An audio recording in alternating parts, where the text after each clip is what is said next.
Whatever. Let's do it. All right, we're live. We're live. All right, we're with Live the right now? Cowboys Sweet. boys, episode 166. We got Mr. Hart here. Where do you live? Me? Oh, I'm outside of Iowa City. Okay, you're in Iowa, and then Garrett, you're in Canada. In central Alberta. And then we have Wes and myself. Obviously, we're in Chicago right now. We're going to do a shot to kick this thing off. What are we drinking here? We got bourbon on our side. Crown Royal, a little Canadian whiskey. I got tequila, but I have some to represent Iowa. I got Hawkeye vodka on deck in case. Ugh. This is a kind of Worst. a decent Chicago-based bourbon called Cobalt. I love how we're all Oh my God. representing our. Oh, was the stuff you just showed like the real shit plastic bottle stuff?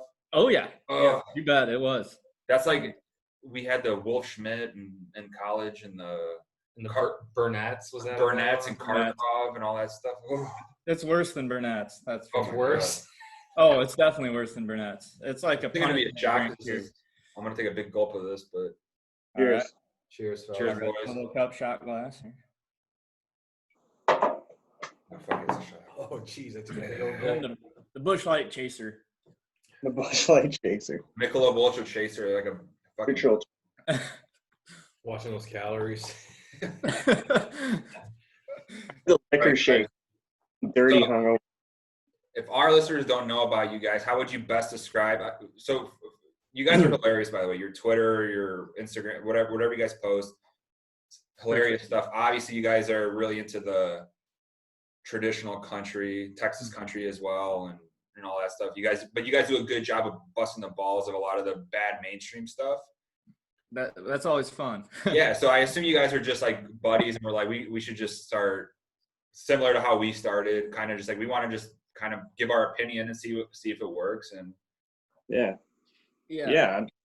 I think you could best describe what we do with the podcast as we just want to showcase artists that we feel like deserve their, some of the recognition that some of these clowns get, And, we're just all about promoting the country music that's keeping the sound and the substance of the genre alive. Because I think we both feel like, in the mainstream today, you don't get a lot of that originality and, creativity and substance anymore. It's all just, you guys say that word a lot, cookie cutter. Cookie cutter. cookie cutter is the best word. Cliche cookie cutter. Cookie cutter shit. That's like my favorite. Well, I mean, we had Lainey Wilson on, who's mainstream technically, but she's a badass, and she was on last week, and she even said like cookie cutter bullshit. I'm like, yes, that's the exact. Yeah. I say that all the time. Cookie cutter bullshit. How'd you guys meet each other? That's a funny one because so I started like my real country revival Twitter thing like 2 years ago probably, and that was just mostly to make fun of pop country. And then I was like, shit, it's probably better to use a platform to like support real artists rather than just bash, but still bash a little bit. Yeah. and it grew a decent amount, and then Garrett had a similar thing going on his Twitter with Country Ain't Pop, and Mine was called Pop Country, but I had to change it because I thought it was a little much. a little aggressive. But somebody messaged us one day and was like, you guys should start a podcast, and I'd listen to that, and we tweeted it out, and we were like, would you guys listen to this? So we made it, and actually we've never met each other in person. We were supposed to this summer. Wait, you still haven't? No. Oh, Canada's far away, man. The boy can't come down now. Yeah. Well, we're gonna go to Whitefish up in what is that, Under the Sky in Whitefish, Montana, and hang out there, but obviously those are all canceled. The music That was supposed to be next week, actually, so that sucks. But That's pretty damn interesting. Who right now for you guys? Obviously today we had a couple of new albums. We were listening to Joshua Ray Walker a lot today. It's killer album. Yeah. Dude, that's a great one. Yeah, I mean, obviously, you got the Coulter shirt now. We love Coulter Wall. You guys just had Josh on the podcast too, right? Oh, right, yeah. Yeah, last week. Yep. Dude's so nice, right? It's just a sweet. Yeah. Great guy. Yeah. Great guy.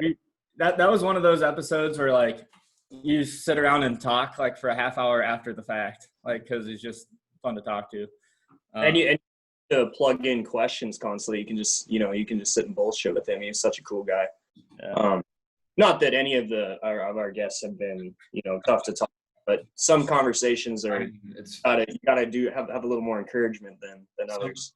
Dude, it's tough when you ask questions and you kind of have a perception of what somebody's going to be like. Mm-hmm. Yeah. And then you ask a question and they just answer and then they stop. You're like, oh, I thought you were going to keep going. And then you're scrambling because your hour of content turns on to like 15 minutes. You're like, we're both looking at each other. We've had moments like that where we're like, shit. Like we got to like. This guy's not going to give us anything right now. Yeah. When we had.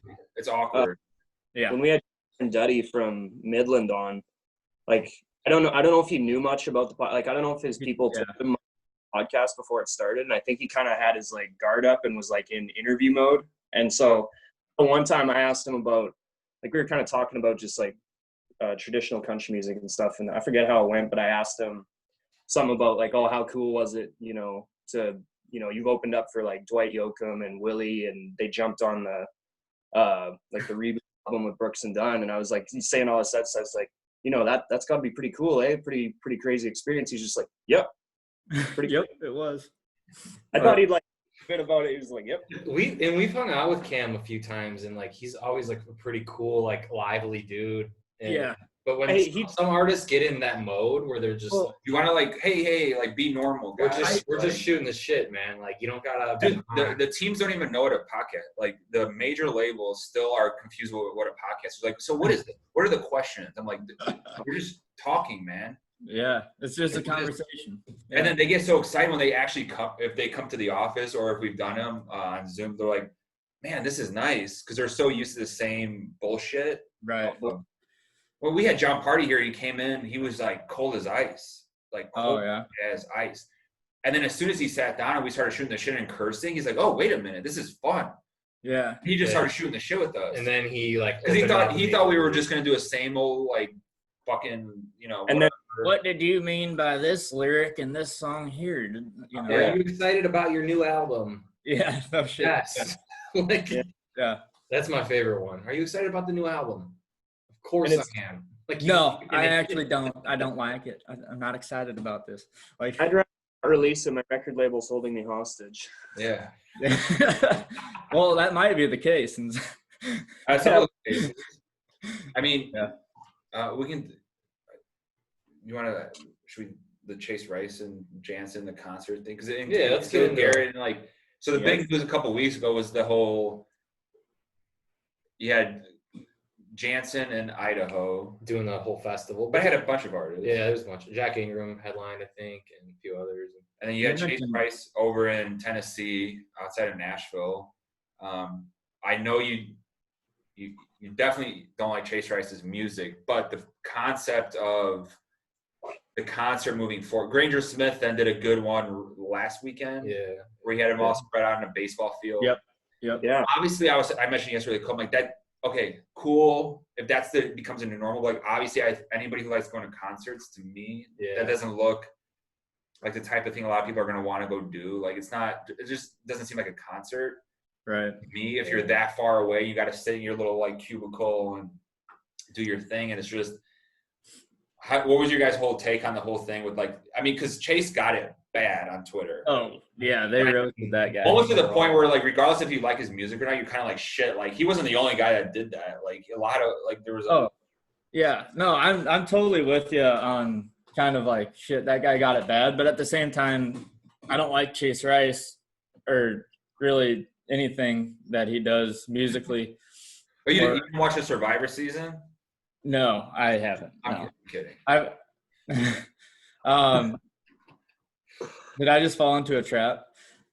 No. You know he was on the Survivor, right? No. Yeah. Oh, so he had like a weird beginning. That's part of like a lot of guys that talk shit about like some of these artists in the mainstream. I think they find like the narrative of like what's their background, right? Oh yeah, right. That's the whole thing with Midland is like they're like questionable background. That's why people hate on them. It's like, well, they make good music. Well, like how they kind of like came to like which guy was the Bruno Mars guy? Cameron is a video director. He directed all of Bruno Mars' music videos. Right. He did. Yeah, he's done a ton of music videos for like pop artists and but. That would be why they're so kick ass. Wait a minute. But anyways, yeah, like I don't know. You watch that with Chase Rice, and you're exactly right. Like he's not the only one who had a concert that weekend, but somebody posted a video of all the crowd, and it might have been him himself. But they're like, "Oh, how dare you!" You know, people want to be at live music. You know, right now. Right, like Kenny Chesney said, people are horny for it. Yeah, that's perfectly put. I'm not a big Kenny Chesney fan, but for you guys, can you guys appreciate like an old school Kenny Chesney song a little more than some of the absolutely. Stuff like Windows Down, Summer, you're just driving, and then like Never Wanted Nothing More comes on. Never Wanted Nothing More. Chris Stapleton wrote it. It's catchy. Yeah, it's not obnoxious. No, none of his music is obnoxious. No. I wouldn't say, but he's got like that beach vibe, kind of like Luke Bryan fucking Spring Break series. Like he's kind of got that vibe. Jimmy Buffett. Jimmy Buffett, which I mean, it's like a whole different thing. It's like if you're gonna sit here and bitch about like the state of country music, Kenny Chesney's not gonna be at the top of the list. But I don't think so. He's not. But who is at the top of the list? Oh, dude, that's a tough one. I don't know if you guys seen a few months or like, was that right when coronavirus started? Yeah, it was in March because we did a worst offenders. Oh, yeah. And just let everybody vote on who was the worst. And who even won that? Was it Dan and Shay? Dan and Shay, I think, won it. See, I don't even consider them good. I had the picture photo of them with the toilet trophy, and then they didn't win, and I couldn't Photoshop in time whoever won it. I forget who it was now. I think it was Luke Bryan. No, it was FGL. Oh. Was it Florida Georgia Road? It was FGL, yeah. He refuses to even use their proper name. For me personally, it's Sam Hunt. Just because of his lack of any kind of cognizant effort to make country music, but still putting it on the country music charts. Like, dude, it's Sam Hunt. He's at the top for me. Sturgill before. Yeah, I think the thing with Sam is like I almost don't even feel like he likes his own music. Like I don't know if that's a fair assessment, right, but like he says he's listening to Sturgill. He says he loves Tyler Childers, and I can almost feel the sense of like I want to make a country record, but I can't. Well, that first song on his new album is like, you're like, holy shit. If he did a whole album like that, a lot of people eat their words, man. They'd be like, okay, wow, he made us. That 2016 song? 2016. Yeah. It's like it's true, like a real deal country song. But then the whole album after that is just Sam Hunt, right? Like that we're used to hearing. Yeah. People, I think, people were intrigued, I think, when he was saying who he was listening to. Was this new album going to be like, I was, because he's covered like Merle and stuff in concerts. He covered Waylon at the Ryman. Like you're like, I don't know. Does he? But then he's like, well, I don't know. Like, and then Cody Jinks, we posted about. Oh yeah, pour him a new one. Yeah. I love that, right? He asked for it. Yeah. No, but yeah, that's the exact thing with Sam Hunt is he doesn't believe his own medicine. You know, and it was about this time last year, I want to say, where he's like, I want to one day make an album like Tyler Childers. And like, that was like, he quoted, like, he's like, my next album, it's going to be like a Tyler Childers style album, like True and True. And you see it and you want to believe it. But at the same time, it's like, I don't even know if he has the capability to do it because he hasn't shown it. Like, Tyler, you can't just go make an album like Tyler Childers. Like, anybody can just do that. Right, yeah. You know? So would I. Yeah, I'd love to do that, yeah. Fucking. That'd be great. Right. I would be doing it if it was that easy. Everybody would. I give Sam a little bit of credit because I think he kind of started this whole thing, which is probably a bad thing. But, like, all that copycat shit that's out there now kind of came from him. So I at least give him credit there. like I said, it's probably not a good thing. Like infamous credit. Like, But right? Yeah. but there is something to say for like even when Cruise and Florida Georgia Line when that came out, everybody started mimicking that for the next like 7-year stretch. Fucking Tim McGraw mimicked that. Like, Right. I mean, did you hear Tim's song today? Here on Earth. He's contemporary old lady music now. This is just contemporary. Well, I don't know what it's like. What is the genre? It's like my parents easy go to listening. My parents go to the casino. That's what they want to hear. Tim McGraw's current music. Elevator music. Parents want to hear when they go to the casino. Yeah. It's for people who don't want to listen to, like, that's just background music, you know? Yeah. They don't care about what they're singing about, and that can go for fucking anything on the radio mostly. Like, it's just people want to drink and play their casino games or whatever, beer pong, and it's in the background. But he stayed relevant, which I give him credit for. Unlike a guy like Brad Paisley, who kind of just like fell off the face of the earth. Dude, I like Brad. Cross stayed relevant, and then it's almost like you wish he would have just came back to that sound 15 years ago, that early 2000s, late 90s, and then he would be. I would be singing his praises every day. Like, right. It was some of that stuff from the. I mean, hell, even the Taylor Swift. What is it? The Highway Don't Care. Highway Don't Care wasn't bad. Keith Urban on the guitar. You're like, I mean, it could have been worse for the mainstream like type of stuff.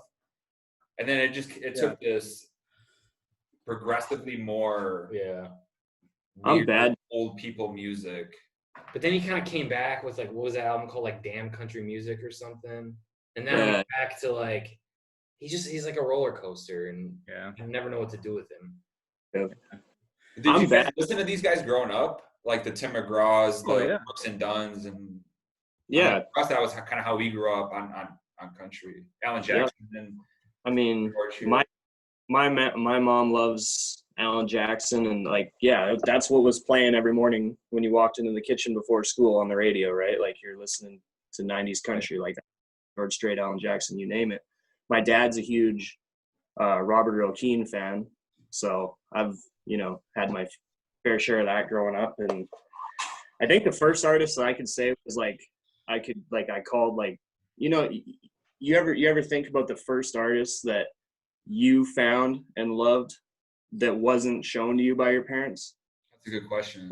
Was probably like Core Blund for me. I don't know if you guys know who that is. Yeah. We don't know, but we know the music. Yeah. Corb's like, that was the first artist that I was like, that that's my first favorite. Not somebody subjected me to it. Like I found Corb's music and was like, oh damn, you know what I mean? But definitely grew up similar to you guys in the sense that that's what you listen to, and I think that's probably why what kind of started all this shit. You get so upset with what you hear today because I think a lot of those artists, like you said, like even Sam Hunt and those guys, like a lot of them are good singers and obviously very creative. Like they could make great country music if they really tried, but it seems like everybody's trying to trend chase and chase that money, I guess. But it's we've met a lot. I'm not going to name names for this, but we've met a lot of these big names, whether we did a podcast or just had a few drinks or whatever. And I'm just, so many of them don't seem happy. Yeah. Like they legitimately feel like you fall into this trap of, this is my sound. I got to do this. I mean, we had one of the mainstream guys I think we have always liked a lot was like Justin Moore.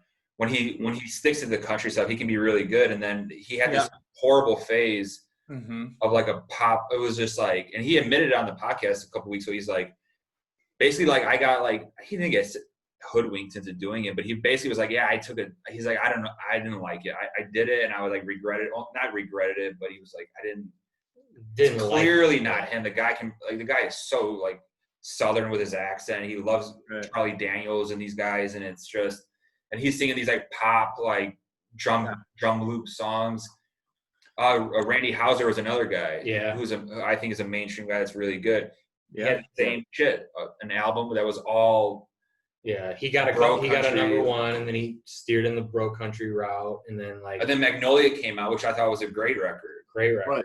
after that, after like the pop stuff. So it's like when the big labels are kind of just like, you know, you got your. Well, it becomes about the bottom line. Yeah. It's not necessarily about letting an artist be themselves. It's like, well, we got to make sure we can sell this, we can market it, we can sell tickets and sell records, And that's why you got to appreciate the fuck out of a guy like, you know, Eric Church, who just says, fuck you, I'm doing it my own way. Or even like, everybody complained about Sturgill putting out, or I shouldn't say everybody's, but complained about Sound and Fury. But I was like, you know what? Fuck it. Let him do what he wants. The songwriting on that fucking album was still unreal. Yeah. And it's just a different sound, and everybody's mad about it. I was like, but if you're going to bitch about Sound and Fury, get another Meta Modern. Or you're never gonna, like, he's gonna be like, all right, fuck you guys then, you know what I mean? Right. Well, now he's re-releasing Bluegrass. Yeah, he's doing the Bluegrass catalog, and it's like, okay, like that live show, I was fucking dancing around my room. Dude, I was watching it too. I was like, we were texting each other and shit. I took an edible and I just fucking put that on. It's just like, I mean, I think I'm always gonna like what Sturgill does, regardless of. I mean, he wants to put out a fucking rap record. I'm like, hey, I'll listen. Like,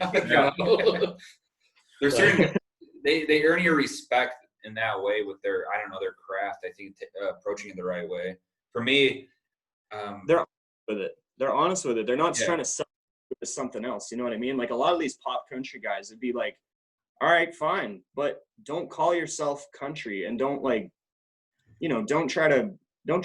We're not stupid. You know what I mean? Like, well, country fans are. Unfortunately, there are a lot of like fans that just kind of just accept anything they put out and are like, okay. It's like you take everybody on the radio, you know, because like, this is not Texas. Like in Texas, they get the real stuff on the radio down there. Yeah. But in Iowa, you have 2 country music radio stations. And that's most people will see for country music. So like all these people coming up, that's what they listen to on the radio. And they're like, why is that not country music? I don't get it. And it's just like, they're just sucking on the teat of whatever the radio wants to put out. Yeah. And then if you say, no, that's not country, that's just like, no way, you're so fucking wrong, because the radio played it. Of course it's country. Right. For us, it's on these 2 stations too in Chicago. The thing that's frightening as fuck is that we've met major label artists who are like, I don't know who Tyler Childers is. Straight up, I don't want to just bash anybody too bad right now, but like they were like, they were. I'm like, how? Like, or their teams, or their teams are just kind of like, oh, I don't know. What is that? What is the Sturgill Simpson? What is that? I'm like, never heard of Coulter Wall. Like, Jesus Christ. Never heard of Marco Price. Like, it's like, I'm like, oh, Coulter Wall is this young kid from Canada. Basically sounds like a reincarnation of Johnny Cash in a lot of ways. Like I don't know. I don't know. I'm like, I don't know what you listen to. Like, even on my Spotify, which I'm looking at right here, and I have my Friday that they curate your playlists that are meant for you. You should have one if you're one of these people that's country related. Hopefully, if you're listening to anything in the country realm, you're going to have some of these names come up that you don't know. But no, it's just like all garbage, fucking foo-foo stuff. And well, they're not brought up. They're not brought up that way. They don't even like. Oh, they don't even like country. They're there to make money. They don't even know. They have no ties or no reason to even care about Tyler Childers or Coulter Wall. Like they're brought up to make money. That's account manager here in Chicago working at a ad agency that she or he has to sell some cups for some beer brand on the weekend. They don't even drink beer, but they just do it because it's a job out of college. That's all it is in Nashville. Yeah. They don't like country. They just kind of do it. And they go out to the bars. They listen to hip hop and stuff. We've been there. Like, people. I went to Nashville. Like, I was really expecting. I mean, I went with some buddies, and like I knew, like we weren't there to go see historic Nashville. You know what I mean? I mean, we went to the Ryman and shit, and that was really amazing. But we were going to party or whatever. But I didn't really expect what I got out of it. Like I was expecting. I don't really know what I was expecting, I guess, but it just wasn't, like you said, you go in places and you're like, this is really what Nashville's like. Like, I mean, we kind of stuck to Broadway or whatever, but I mean, get drunk enough and it's still fun. it was fun. Yeah, don't get me wrong. I had a lot of fun. you have fun, but like, I mean, we went to Nashville every year, multiple times for quite a while. And we kind of just this past year or two maybe, we're like, what the fuck for? Like, we're just done. We're done. We used to go probably like 3-4 times a year. Like we, go into a label and do like a meeting, and like they'd introduce us to some artists that they had coming up, and it was like, okay, like. I'd love to with like some guys like you guys and or Mike, some music people where you could go and kind of be a little critical of it and then go check out like some shit that you're not gonna find if you're just going to do tourist stuff. You know what I'm saying? Well, I'd love to. That'd be fun. To that city though has turned into just this portrayal of like, hey, like this is the next big thing.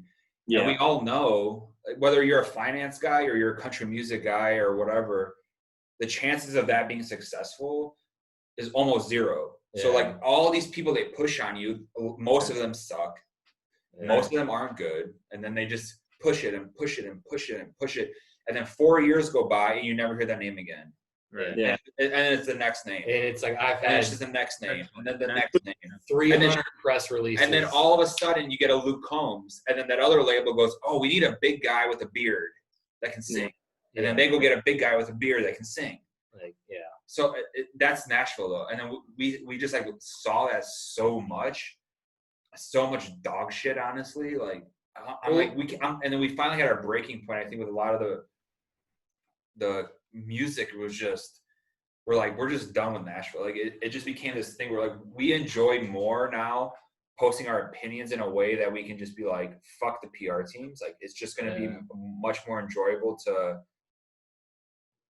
I don't know, speak our mind in a way without necessarily being a dickhead, but like, hey, Luke Bryan released a song. It might be catchy. This next song, Bill Me and Daddy, for example, I think it's a good song.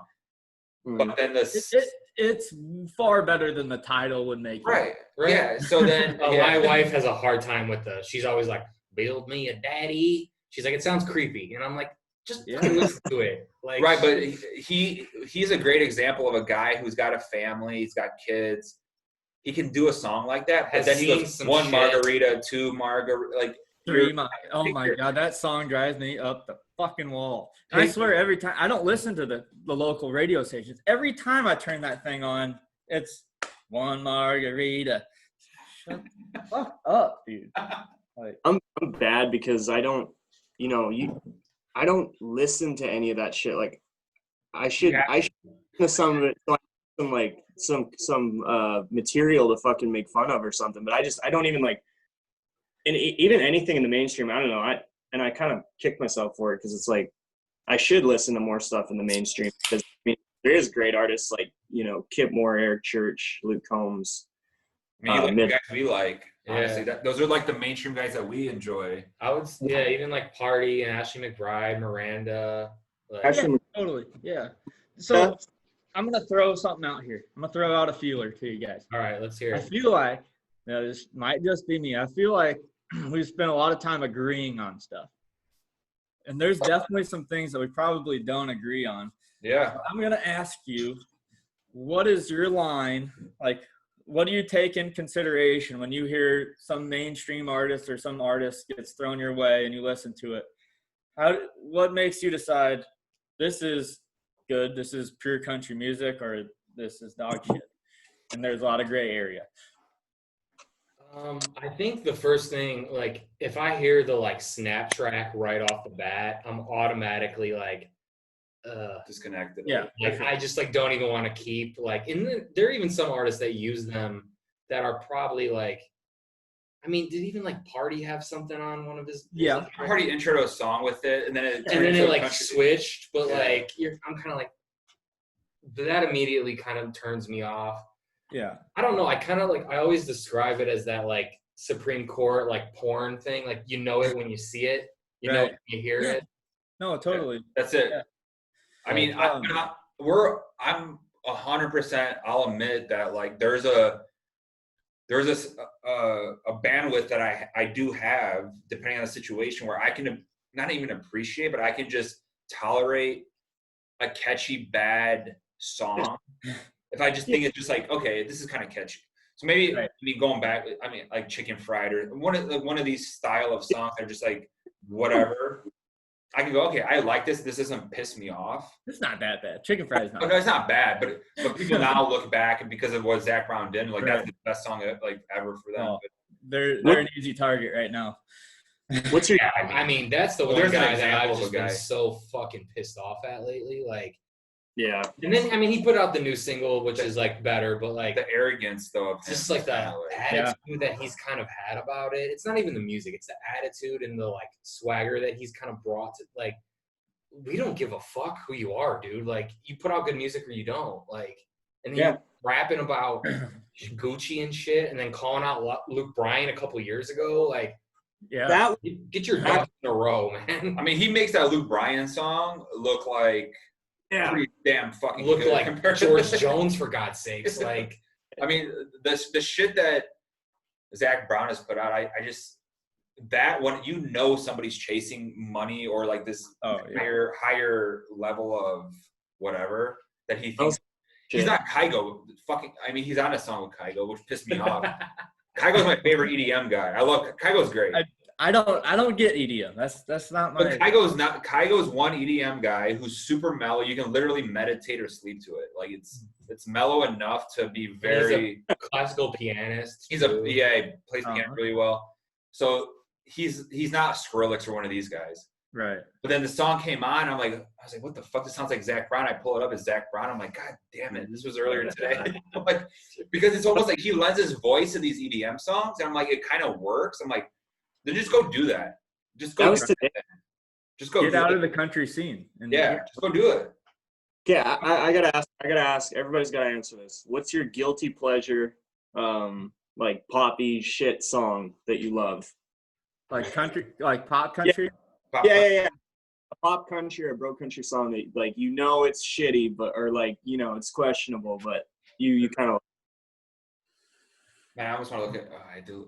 I'll tell you mine. I'll tell you mine right now. I think it's I would say Something About a Truck by Kit Moore. Oh, I mean, he even admits that he hates that song now. Almost, yeah, like he hates it. I don't mind that song. And the other one is I'll say Whiskey Glasses by Morgan Wallen. I don't mind No, that song. shut the fuck up. I hate that. I like both of those. Yeah, those are both. Going down. Fuck you. He's gonna shit his pants. I hate it. I don't mind Whiskey Glass. And I don't like it. I like the little wordplay in it. I'm That's trying. all. Good wordplay. Good Like, the wordplay. poor me thing is like, okay, I like that. That's Morgan Wallen being like, he's not a bad songwriter.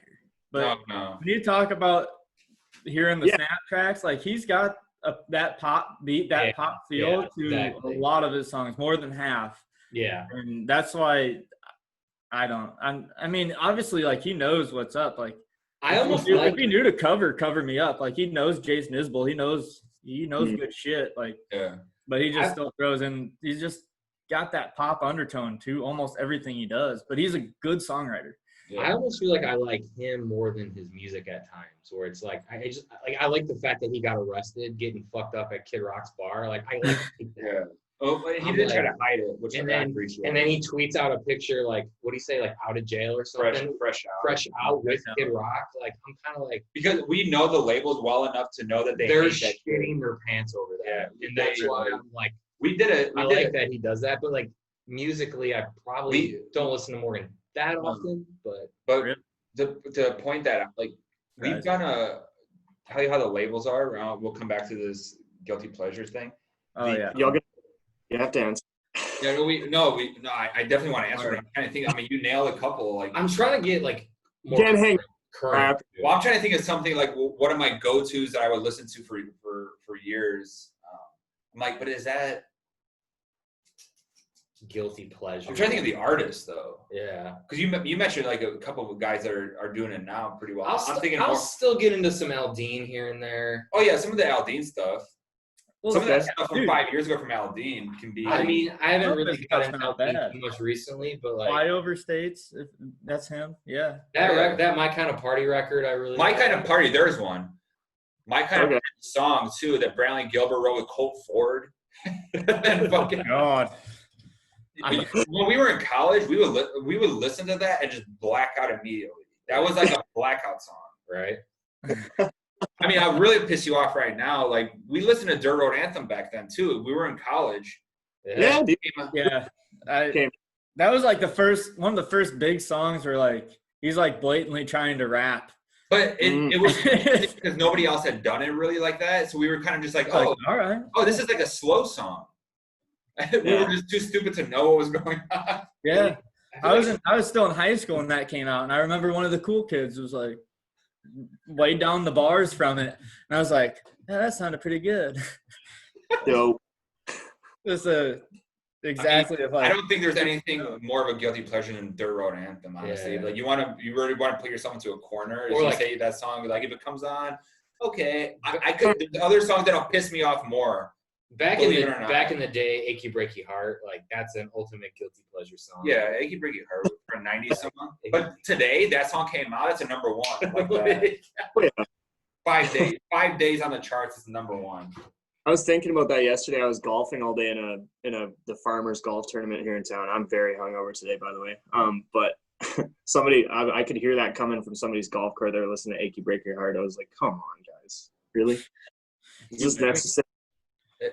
It's funny that he's like still a name around, and he really doesn't have that many. I don't know if I can name another Billy Ray Cyrus song. Like Old Town Road.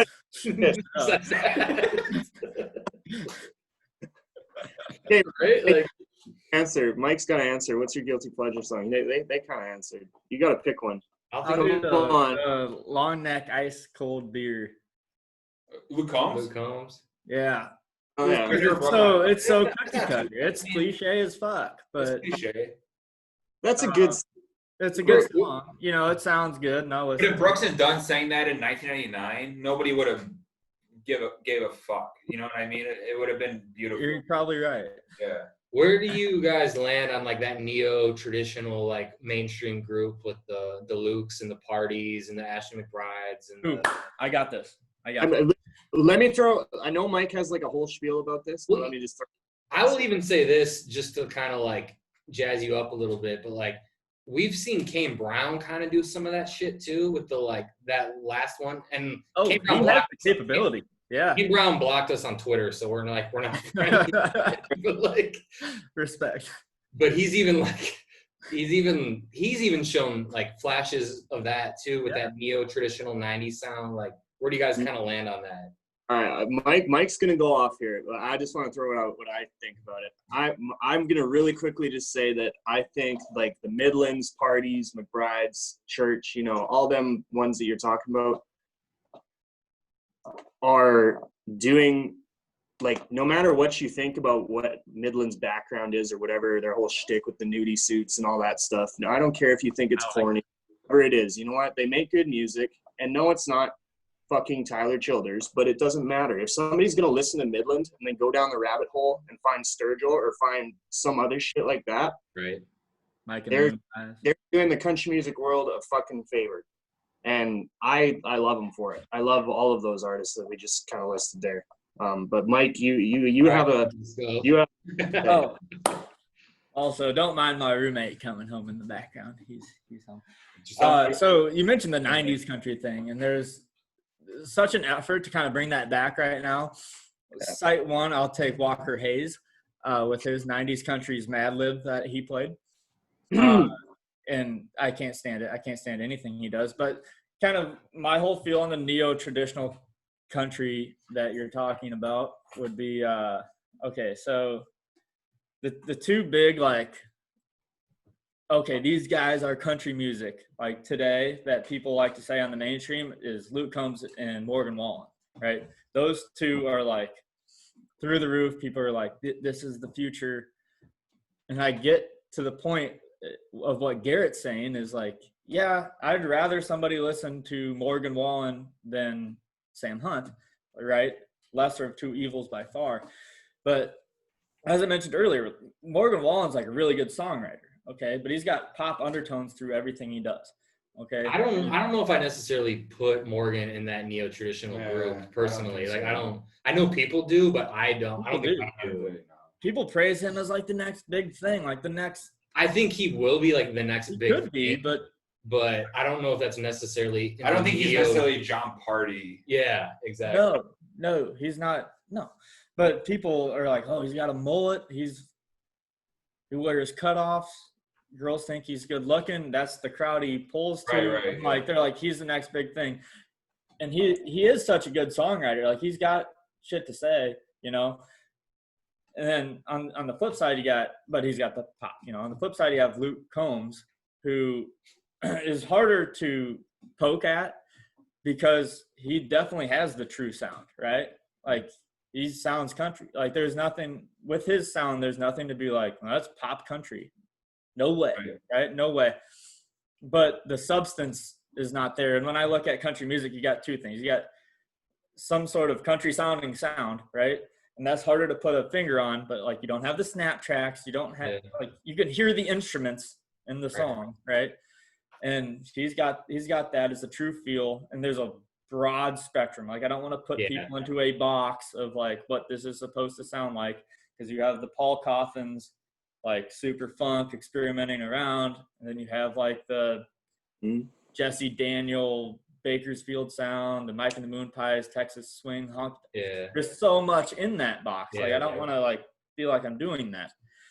But on the Luke Combs side, when you talk about cookie cutter cliche lyrics, that's Luke Combs. Like on every song that's on the radio, sure. And I don't want to judge somebody by the songs that are on the radio, because that's probably the worst songs that they have is what you're hearing on the radio. Yeah, a lot of times. Yeah, But it's deeper than that. Like a lot of his songs are beer and trucks and girls, and that's as cliche cookie cutter as it gets. So I think if you took the songwriting of Morgan Wallen and the sound of Luke Combs, you're getting a improved version of Cody Johnson. Yeah. You know? Oh yeah, I mean Cody's amazing. Yeah. I think Luke Combs. I think Cody Johnson's the next Morgan Wallen. Well, I'm hopeful that Cody Johnson is the next Luke Bryan in a lot of ways, where he's going to be a big superstar that's selling out in his creased jeans and his creased shirt, and he's up there on stage. He's a real cowboy. Like he's a real cowboy. He's going that direction. We've seen him live here in Chicago at Windy City Smokeout, which is a barbecue festival. I saw him at a bar here too, and he's unmatched. I think unmatched for a live show. Like it's borderline like psychotic as far as his energy. Like you don't expect some of these Texas guys like to kind of like, you know, stand at the mic, play their instruments, and like let the music do the talking. And Cody's an animal live. It was like 103 degrees. We were at the parking lot of Windy City Smokeout. He's got his jeans, his shirt buttoned up, everything soaking through everything. Playing all the songs, playing guitar, running around. You're like, that's country music. He puts the guy before, the guy after is just it's some pop guy. They do a mix and match with Texas and Maine. When was that? Last summer. Was it last summer? 2 summers ago. 2 summers ago. That's crazy. He played here a few times in Chicago. Yeah, because like I saw him like 3 years ago in Iowa City at First Ave Club. It's like a little underground bar, and there's like 150 people, probably not even that, 100. And he did none of that. Like he just stood on stage and played his songs. Really? Oh, really? Yeah, that's just wild to hear that. Like, I mean, it was still a good show. Like I thought he was like one of the more like animal-like performers, where we were just like, holy shit! Like we didn't. That's interesting you say that, because I was like, because we didn't expect. Usually we have the same reaction that you have when we see an artist for the first time. It's kind of like, okay, like they're not good at this. They're not good at the live stuff. They're not good at the. Like the show, working the stage. Oh yeah, no.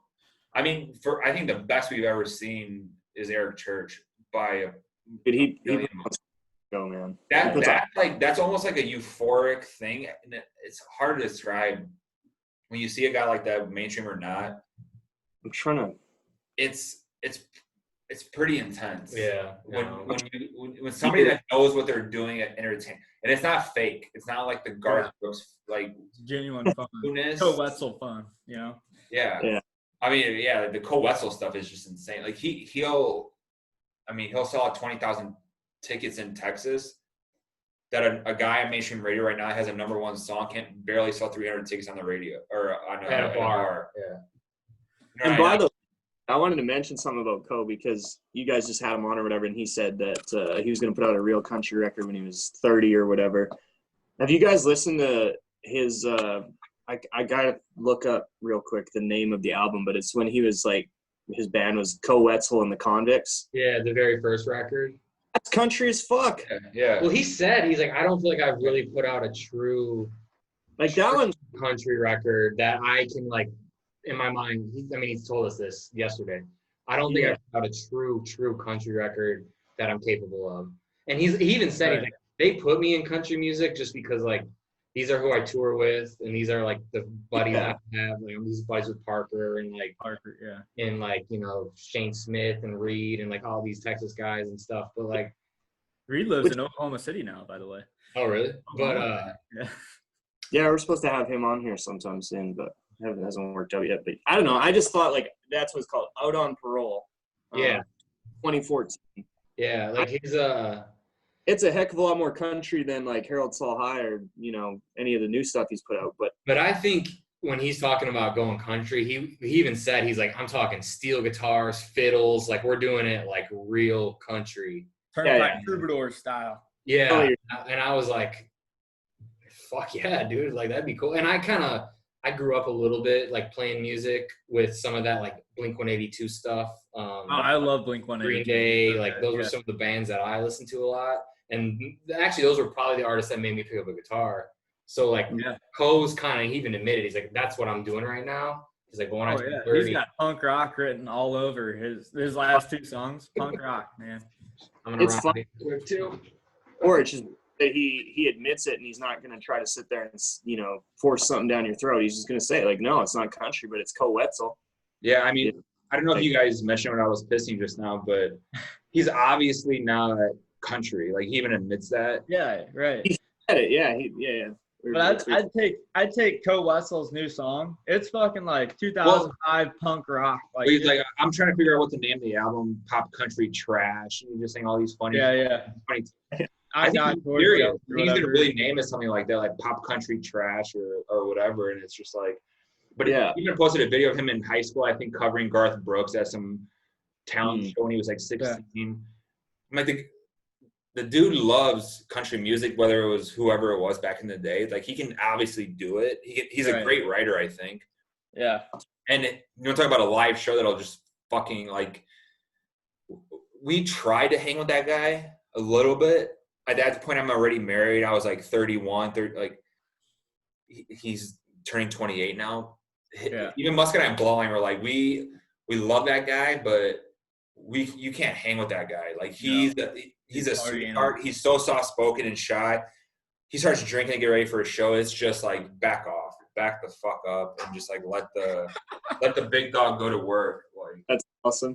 And it's not for show. It's like most artists we've met, they come in for a podcast. It's like, oh no, I can't drink until 4:00. You know, I gotta take my nap. I gotta do these things. And Cole's like, he's like, I have had 6 bottles of wine already. Bottles of wine. Shit, dude. And we've even met other artists who've toured with him who are like, we can't keep up with that dude. Like it's all musket. Okay. Like it's not a shtick. Like no, I think that, but the real deal. Oh. Do you guys gravitate towards a lot of, I mean, I assume you do, obviously. Like for me, my default, if I'm just like, I need to listen to country and I don't want to have to think about anything, I just go to a Texas country radio station playlist, whatever we have, a great Modern Day Outlaws and Texas country playlist. Texas country for me is like my safe spot. When I just want to listen to just like anybody and be happy, Texas country. Yeah. You guys have that too with like the Texas guys and gals, or you kind of mix and match everything? That's all.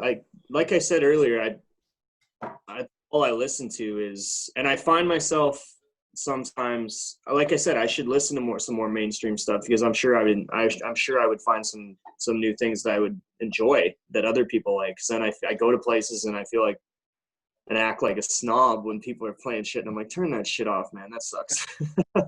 But I mean, to me, for me, I definitely, if I'm in a bad mood, I'm definitely, if I don't want to fuel the fire, I want to cheer up, I'm definitely turning on like Vincent Neil Emerson. Like that guy's, his debut album is like one of my favorites, if not my favorite from last year, even ahead of I fucking love that album, and everything that he touches, like even watching his live streams and stuff, he's so talented, and he just knows how to fucking play, and he's an amazing artist. So we're having him on right away. But yeah, Vincent Neil Emerson, I mean, Turnpike can always bring you up, you know. Turnpike is Always.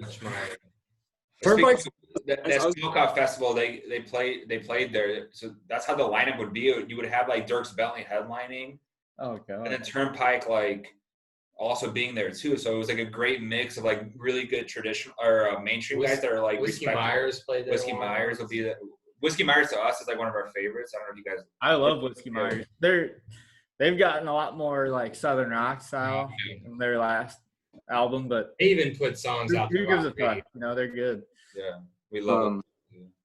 What's one of the best live shows you'll ever see. Yeah, they fucking took us to Soldier Field here for the Rolling Stones. They opened for the Rolling Stones. Yeah. Like, how did I miss that? That's only 3 hours away. Yeah. I could have done that. They opened the Stones at Soldier Field, and they took us out and put us in a box suite and stuff. We were so confused. We were like, this is like... We're like, where are our seats going to be? And then it was like suite. We're like, what the fuck? Like, well, because they had like a deal with like, I think they have a deal with Miller Lite or something. Yeah, they blew the roof off. There's not a roof, but they blew it off. Yeah, those guys. Yeah, that's a full throttle type of. Yes, saw them at the Vic too. Yeah. It's just like a small theater, and that's where like they really fucking rip. Like that song, "Bitch," is like I would run through a wall to that. That's written. Their lead guitar player wrote that one too. It wasn't even Cody Cannon. Yeah, right. He sings the whole song. Sings it. Yeah, But there's some of you, I'm gonna go grab another beer. But what are some of your guys' favorite artists that you maybe haven't, posted about a whole pile on Whiskey Riff for whatever reason? I mean, just you guys got enough. Guys got enough shit on your plate. I think one of the things too that makes it a little bit more difficult is that the smaller, I shouldn't say like smaller, like unsigned, like independent artists. They don't necessarily have the team to necessarily give us that information all the time. Or even a YouTube video. Yeah. They might not even post their song on YouTube. It's just like kind of like a thing. It's like, all right, we got to talk about it on the podcast. I want to be able to post their YouTube, whatever video, their music video, or single. But there is no YouTube video. It's just kind of like whatever. So I mean, Billy Strings was a guy I was thinking about earlier. Yeah. It's like he posts stuff, but he's incredible. But it's not necessarily like a lot of times it's like a weird cell phone video of Billy Strings and Tyler Childers playing at a show together. Yeah. It's not necessarily like we have like, here, check out this. Well, and we were also like product. Billy's got some good videos on YouTube, and it's like when he was at the Opry, like he's got great videos from. Yeah, I would say Billy's a guy we've probably posted quite a bit. Fair bit. I've even posted him with Humphrey McGee shredding some Jimi Hendrix. I've seen guys off the top of my head post like Billy Strings, Childers, Sturgill, Coulter, a lot of Jinx. We like Cody Jinks. Cody Jinks, Parker and Co. Yeah, Parker and Co. That's like the first. I feel like that's like the first layer of country music. I would say like Gabe Lee, the guy that we like, and we did an exclusive with them recently. Gabe Lee. Yeah, we did an exclusive. He's amazing. Great. I really like the Lily Hyatt new album. Walking Proof. That was killer. Grady introduced us to him when Grady was going to come on the podcast. I was talking to him on the phone like the couple days before or whatever, and I just kind of floated it out there. I said, yeah, we have, because we were going to feature, I think, Vincent on that same show. Vincent Neil Emerson, the guy I was just talking about. And I was like, so we'll do this one, but why don't you give us a recommendation? We can feature like whoever's music. And he said, oh, I love Gabe Lee. You should, I'll text his manager right now and make sure it's cool. His manager is cool. Yeah. like blew my mind. I listened to, so after I got off the phone with him, I put on Gabe Lee's like his last record, Farmland, and it was like I texted Mike, I'm like, you have to listen to this right now. It's Right. Charles Weston Godwin was another one too that Good one.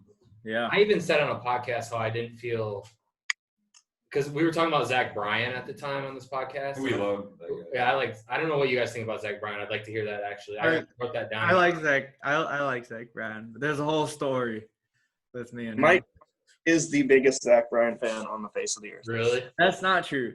He's saying that to be an asshole. No. With this, and then I'll finish up. Yeah. If Mike's gonna go off, I'll say my piece. I'm not gonna go off on it. It's just no, it's fine. I think he's really talented, and I think he's turning it out, man. I mean, he's just he's like those other guys we were talking about. He's just doing whatever he wants. He's making whatever he wants, and he's gonna get better. His story is super cool. How old is he? I think like my age or something. He's, you know what I mean? Like he's only for the time. So, and what we've heard from him so far, I think he's got a shitload of it. Super unpolished, but like I love that. Like that's part of his deal. So bad with a full band behind him. I want to hear him with a full band. That's so bad, man. That's what I thought we were gonna do. Well, he said he was working on a thing with Dave Cobb, and then he said maybe an EP this fall, but like it almost seemed like not really. I'd love to hear full band. That's all. Like that's kind of what the Dave Cobb's got to work with if you're gonna do it. Like the biggest gripe we see, we've definitely posted more of his songs than anybody else has. Like we just love the guy and interact with him on Twitter and talk to him and stuff. And the main comment you see if anybody is trolling or talking shit is like about the instrumentation. People are like, okay, like on YouTube, we're like, it's sounding a lot similar. It's similar. People want to hear like production behind it a little bit. It's just him and his acoustic guitar. Right. It's him and his buddy in a barn. And his buddies in Seattle or wherever the hell they are in the mountains and playing. Yeah. The only reason I was saying Mike's such a big fan is they had a little spat on Twitter and they had whatever. It doesn't matter. Dude, I just supported that guy from since he sent me a fucking video of him playing like a year and a half ago. Like I was like, that's good. Tweet it out. And I just didn't like his song, his Turnpike tribute to Felker. I didn't like it. That's it. I didn't like it. It felt like he was playing Mad Libs with Turnpike lyrics, and he changed the lyrics, and he said it was for personal reasons, to make it more personal of the song, and I get that. All I did was I screenshotted it, and I said it made me feel uncomfortable. Okay. I didn't bash him. I was just like, I don't like this one. And he fucking sucked. He stuck his whole fan base on me, and he was following me, and he blocked me off of it. And it's like, it was pretty blocked you. Come on, man! Like, get a spine, I still like you. I just don't like this song. It's like, you got blocked? What's that? You got blocked? Yeah. Oh shit! I didn't know that. Really? Yeah, and I think my favorite part of it was Kyle Nix retweeted it. Yeah. Oh, really? I didn't see that either. You guys had Kyle on. We should probably have Kyle on too. That would be cool. He's a fun guy. He's been posting his album. There's a new album that's kicks out. Yeah. Yeah, just even like the storytelling and the whole concept of the record is just like a cool idea. It's awesome. But I do think people give him an unfair chance because they want to compare it to Turnpike. Yeah, exactly. They hear it and it sounds like Turnpike. So they go, but then they hear his voice and it's like, oh, that's not Eldon, So yeah, people give him quite an unfair. It gets judged unfairly, that album. Yeah. But it's he's had a pretty great and positive response to it. But I think it would be, I think that's one thing that maybe people are, not myself, but I assume that people are listening for that Turnpike sound. And it kind of sounds like Turnpike because it's all the fucking same guys from Turnpike. Yeah. Right? Yeah. It's the whole band. Except It is what it is. I don't know. I think it's a fantastic fucking record. And we We shared that picture of Evan working on the farm in Texas. Yeah. Actually, I think we might have kind of like broke that story, but like, I don't know. I just am like so hungry for them to like back together if that's ever gonna happen. But Who isn't? I don't know if that's gonna happen. Like, not in the near future, but. And hope for the best. And I mean, some of these artists are good about hiding shit though too. Like when they're doing stuff, we talked about Eric Church a little bit. Like nobody knew he was sitting in a mountain. He recorded 28 songs in 28 days. He might release 2 albums at once here coming up soon. We're hoping. Yeah, be crazy. Nobody knew about that. He was just doing it. So like, I don't think we would necessarily know if Turnpike was together. Like, kind of figuring it out. I don't think we're gonna know about that ahead of time. I think it's just gonna happen and it's gonna just be there. There'll be some surprise shit if they come back. Like it'll be a big surprise. I would think. Yeah. They're not going to hint at it. They need to just like in 2-3 years just drop an album. Like, dude, that would blow the fucking roof off of the universe. Like that'd be the biggest fucking thing in country music for. I mean, I'm a fan of that though. Like I would love just like I wake up tomorrow and so has an album. Like nowadays it's like I don't know if you guys speak to this too, but like. It's like a single, an EP, 2 more singles, and then we'll put the album out. I've already heard half of it.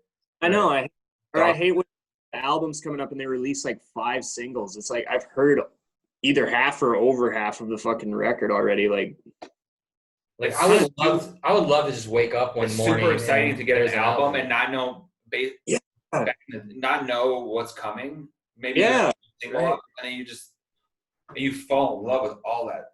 Yeah. Exactly. At first listen, you're like, just like it's happening to you in real time. You're just discovering the shit in real time instead of just, I've heard tracks 1, 3, 5, and 9 already. Right. Fuck. You know what I mean? Their song is like, I've heard this skip. That was Jason Isbell's last album. He released his first single, and I listened to it. And I regretted doing it because I got this idea of the album of what it was going to be. I didn't like the first single that he released. But then once I downloaded the album and listened to it through, I was like, this is a great album, you know? And if I would have just got dropped the album on the first day, I would have had no like negative back. Yes, exactly. No qualms or whatever, you know, like just would have been more pure.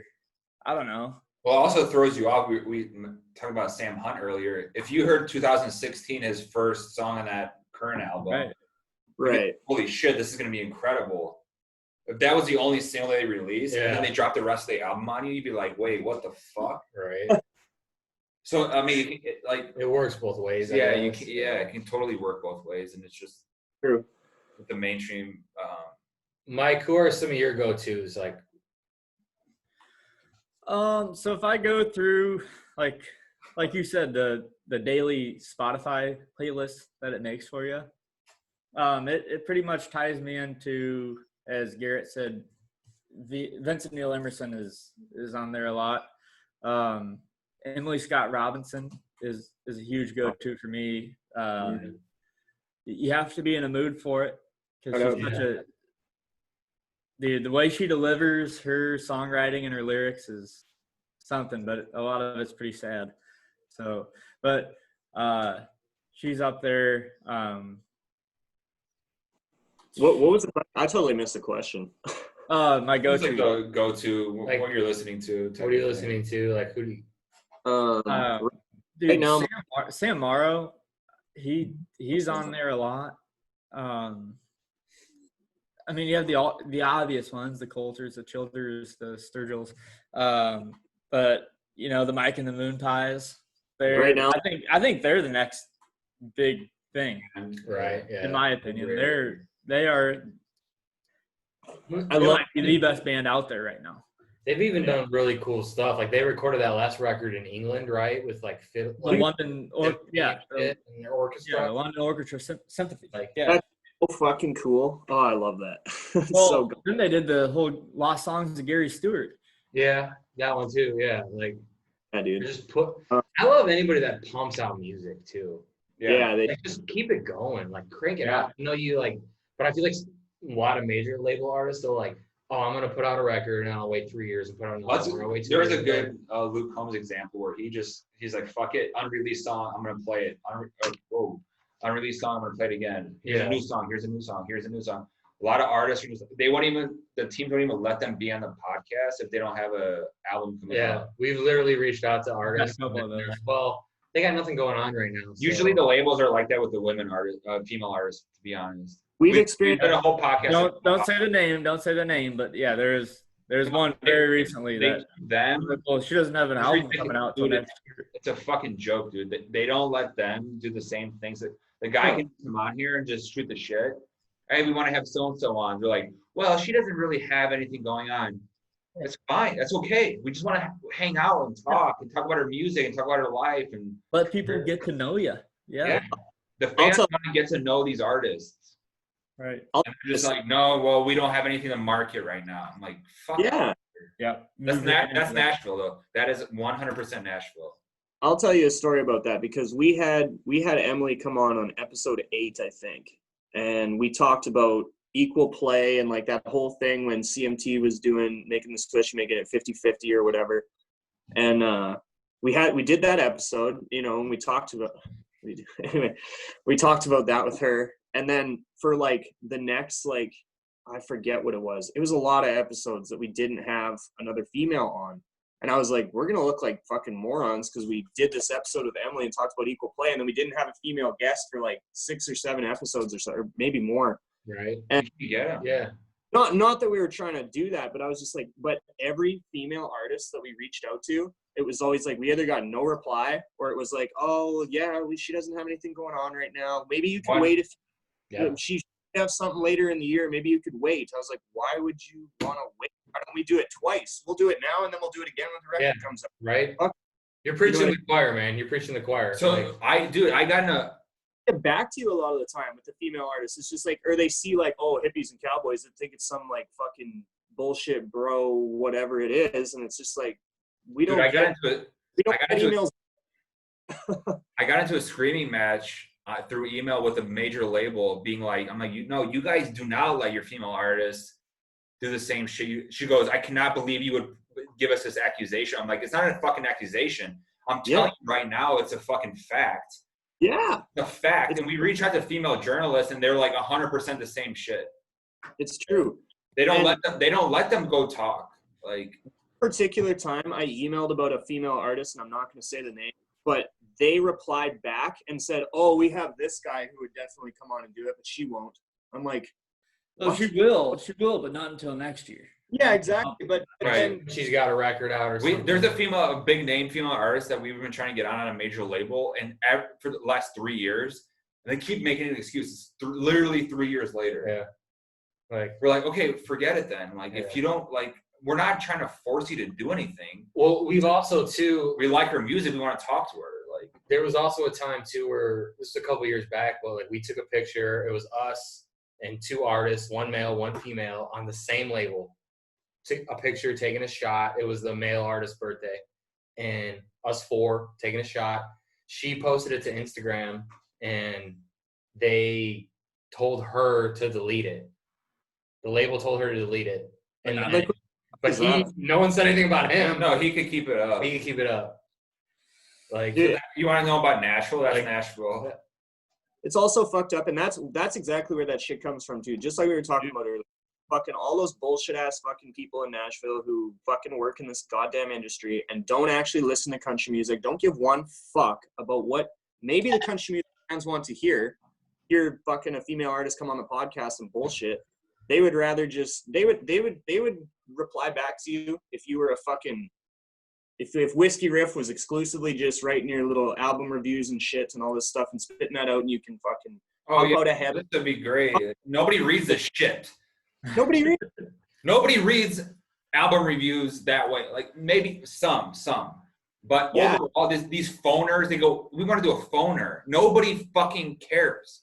They want to watch us have a drink, talk about life, talk about your dog, talk about your life, talk about your vacation, talk about your whatever. Like, yeah, and the music is like obviously in there. Yeah, the music is in there. Like we've had we obviously had Manny on recently, who was great. Manny was awesome. We had Maggie Rose on, Jillian Jacqueline, like pretty awesome podcasts with female artists, and it's like nothing bad happened. Like, what's the fucking fear?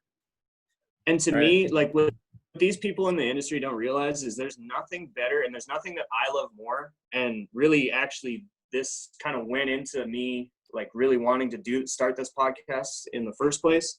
There's nothing I love more than listening to listening to a podcast with an artist you love and learning more about him. Just not even if you're talking about the music, even if you're just bullshitting. Like, for example, I mean, Sturgill Simpson going on Joe Rogan. I know Joe Rogan's not everybody's favorite, but we like him Joe. going Joe, so my favorite. And bullshitting with him for like 2.5 hours. You sit there and learn so much shit about Sturgill. Home intruder. The story about him almost blowing that guy's head off in his house. Like I wrote an article about that. I thought it was hysterical, but also important because the way he approached the situation. Like, oh, do we lose Garrett here? Yeah. I think we lost Garrett. Is Garrett frozen here? We're gonna have to wrap this thing Look up. at his face, dude, right now. Look at that. What a terrible face to be frozen on. Oh, they just got internet up there in Canada. I swear. I gotta pee real quick. So wrapping it up. Yeah. All right. Oh, that's funny. Well, Wes, how you been? I'm good, man. I'm good. Oh, shit, we totally lost him him. completely. I'm good, man. We're just trying to navigate this whole fucking COVID thing and try to figure out what that looks like for country music and what that looks like for life going forward. Is it weird in Iowa where it's Garrett's trying to get back in? Well, Iowa's been kind of back to normal for a bit. Okay. Then we've kind of but I don't know. I went down to Texas about a month ago, and we went to a drive-in concert for Paul Coffin. Oh, yeah. And Nikki Lane was there, and Vincent Neil Emerson. And it was just at a drive-in movie theater. So, yeah. Where at in Texas? Fort Worth. Okay, cool. So, yeah. And that was kind of cool because you made you park your cars like 6 feet apart, and then you could set up tailgate for it. That was cool. But here in Iowa, it's pretty much business as normal. As far as bars go, like you can go to the bar and drink if you want to, but what's the future for you guys? Are you thinking about starting a blog or anything like that, or is it just strictly podcast? Or we're looking into getting like hiring somebody for a website so you can have all your social medias on it. But I don't know. I'm not a good writer. I just teach math, but Garrett's a pretty good writer. So if we did a blog thing, I wish you were my math teacher back in the day. me? Yeah, I mean, my math teacher didn't look like wasn't talking about Sturgill and stuff. Yeah, they don't like it. My kids, they'll be like, put on some music as we work. And I'll be like, yeah, sure thing. What do you want to listen to? Little country. And then I'll put on Tyler Childers or John R. Miller, and they'll be like, that's not country music. I don't know that song. It's like, yeah, that's Guy, right. dude, I would love to do this again. I don't know what you guys think, but maybe we do this maybe not every month, every few weeks. 8 weeks, 2 months, whatever. I mean, I feel like we can just talk forever. Yeah. Month. You're right. Let's do it. I got a baby at home. I got to run pretty soon. We've been on here for about an hour and a half almost, I think. Jesus Christ, has it really? Okay, yeah, that's about time. Cool, or like you get how like Joe can go for 3 hours. Yeah, 100%. Like that's great. I mean, great actually talking to you dudes, and yeah, man, we love what you guys do, and we appreciate you guys hanging out. Dude, let's fucking do it again. Like you guys have the bar school of fucking country music. That's what you guys are. So we appreciate the kind words, man. Yeah, I mean, I feel like we've heard that from a few people, and we always appreciate that. Like, but let's keep talking about music. We'll do it next month if you guys want. Yeah, man. Yeah, even shoot us some emails and stuff, and we'll talk back and forth, shoot some DMs. Yeah, dude. Definitely. Keep the combo going. You know what? I was gonna say that too. Like, I feel like what you guys do is, you know what, and I feel like that's maybe why we've talked about this before on the podcast with Jonathan, the guy who does think I'll just stay here on meme on Instagram. Yeah. I just started talking to him a little bit. We were talking about how like probably music critics and all journalists and stuff like that probably look down on folks like us and maybe even you guys, because I mean we're just fans who are fucking pumping shit out there, and like we're fans. We're a fucking outlet for fans to go to that's for fans. Yes, because we're the voice of the fan. We're not. People go, you guys call yourself journalists? No, motherfucker. No. Never once call myself a journalist ever. Yeah. We're here to inform and entertain. entertain. That's it. Yeah. Exactly. That's our goal, man. Like if you don't like that we like Kip Moore and Eric Church and Miranda or whoever in the mainstream, I'm sorry. Like Exactly. that's who we like. Yeah. Right. And if you get mad that we don't like Old Dominion, I'm sorry. Double fuck you. Get fucked. Like, sorry. Sorry. I just don't listen to it. Like They're not good. and that's it. Like we just speak what we think. We don't go out of our way to bash people. And neither do you guys. If you guys poke fun and make a good joke out of something. Yeah, I mean, nobody in country music can also laugh about shit. Nobody can laugh. Right. Everything goes up into a big fucking Twitter battle and shit. It's like you see all these like Nashville journalists and shit like fucking bitching at each other all day long. It's just like, you guys must be fucking angry people. Like, Dude. Nothing going on. Just nothing going on. Yeah. Take a breath. Nashville journalists are terrible. Let's take a farewell shot. Let's do it, boys. Yeah. All right. To many more good times with the Whiskey Riff, folks. Hippies Cowboys. Cheers, boys. Yeah, we'll do this again soon. Absolutely. Hey, go Hawks. Goddamn right. Listen to Go Cubs. Go Cubs. You guys don't have a baseball. Go Cardinals. I'm a Cardinals, yeah. Sorry. Clippers. All right, see you, All boys. right.